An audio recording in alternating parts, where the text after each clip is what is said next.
Carrying on about my crazy entitled aunt and the messed up things she's done over the years. Ruth takes her entitlement international. This is going to be a very long write-up. This is set mid-90s. I'm not much of a witness here, so most of this is from what I've heard from others over the years. The main cast: Ruth, E.A., eldest aunt, ignorant, rude, selfish and a boss-level Karen. Her children are devils and not well-liked. Mini Ruth, R2, aunt, entitled, reasonable at times, Ruth's head puppet. STU, uncle, decent but run by Ruth. Dad, same as above. Kev, uncle, very anti-Ruth and decent. Cousins, we, only referring to kids of the above, I will refer cousins as we. 17 or younger will be kids. Granddad old, ill, carefree, bitter. He's mainly looked after by Uncle Kev. The bride, be the groom, G. My granddad was of Greek/Italian descent. He came to the UK in his 30s and got married. He was previously married, had 2 kids. Oh, he also went back and fathered at least one more child whilst married to my grandma.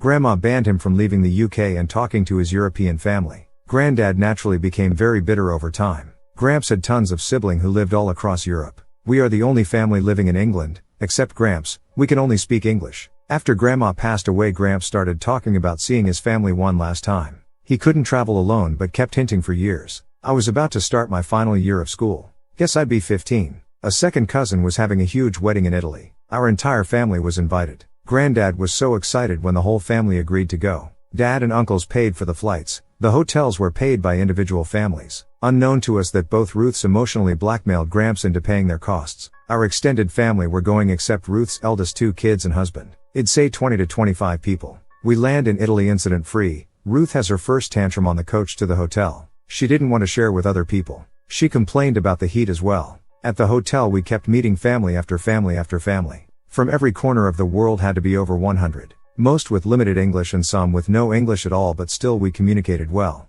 Granddad became a universal translator as he spoke many languages. He was having the time of his life. Everyone mingled and made plenty of new friends. It was at this point we decided to form a pact: kids, best behavior and not to react to anything anyone says or does. It felt like we was representing England. Even EA offspring agreed to these rules. Next morning for breakfast, we sat down with whoever we liked. I remember a huge dining area. EA went around the room gathering who she could see, literally grabbing us to sit with her. She moaned about how no one spoke English and how awful the food was and poorly the family were treated. We just went up to the buffet and didn't go back to sit with EA. This happened every meal for the whole trip. The bride, who was in her early 20s, was from our side of the family and was also staying at the hotel. Her parents were very wealthy. They upgraded every family to all-inclusive and contributed towards airfares. Idea is everyone spends like a week relaxing and getting to know one another, and then it's the big day. B would be moving to a different hotel the day before the wedding. We'd spend the whole day in the pool, playing football or various other activities, going indoors only for meals or when called. B would be with us majority of the days playing games. The adults would have competitive football matches, join us in the pool or be drinking nearby. Everyone had fun. Even the pensioners would join in time to time. All except Ruth and R2. They were nowhere to be seen. Very unlike them to miss out on gossip. After like 2 days, rumors circulate that some lady was causing serious problems. I had an idea who it could be. There were so many crazy stories floating around. Ruth usually watches her offspring like a hawk, but we have not seen her by the pool or anywhere except the dinner hall. Clearly she was preoccupied. Turns out EA and R2 had been very busy. Within a day or two they'd pissed off B and her parents, racially abused half our relatives, complained to the hotel about the noise, complained about other guests, family, and called the police because someone told her to shut up. Remember Granddad's other children? Ruth hated them, though she'd never met them. She targeted them especially. Ruth forbade anyone introducing us kids to our half-uncles, though Granddad introduced everyone on day 1. EA and R2 had also been harassing the older folks. Don't ask why. Maybe something happened? But Ruth doesn't need a reason anyways. Apparently B had asked one of my cousin's sisters why our aunt was so horrible and racist. EA had been telling B how her behavior was inappropriate for a bride. Sorry, this is already very long. I just wanted to explain what the general mood was and how everyone was having a blast on this holiday. EA kept upping the 8. She asked for money from B's parents for her flights, even though she didn't pay a penny. She asked for them to move her and her kids to a better hotel as this one's too noisy. She threw a fit when she found out B was going to another hotel. Things were so bad that guests were now complaining to my parents, uncles and older cousins about EA's shitty behavior. She was not liked at all. Dad and uncles were on damage limitations, trying their best to calm things down as they'd taken out loans to pay for the trip. One of the stronger memories I have was the groom and his family coming to say hello one day. B's friends had been telling us for days to throw G in the pool. So we did. I remember being chased by a guy in that classic 90s baggy suit but totally drenched. That would turn out to be the last of the fun for our family. Meanwhile inside, according to my mom, EA was now complaining to G's parents about everything. Then she complained about B and her behavior. Most of the adults were there. EA got told to shut up or leave by one of the guests. EA then proceeded to throw red wine at everyone. She was dragged away by Uncle Kev and Stu, and my dad was trying to stop her too from joining in. Then Ruth called the police again.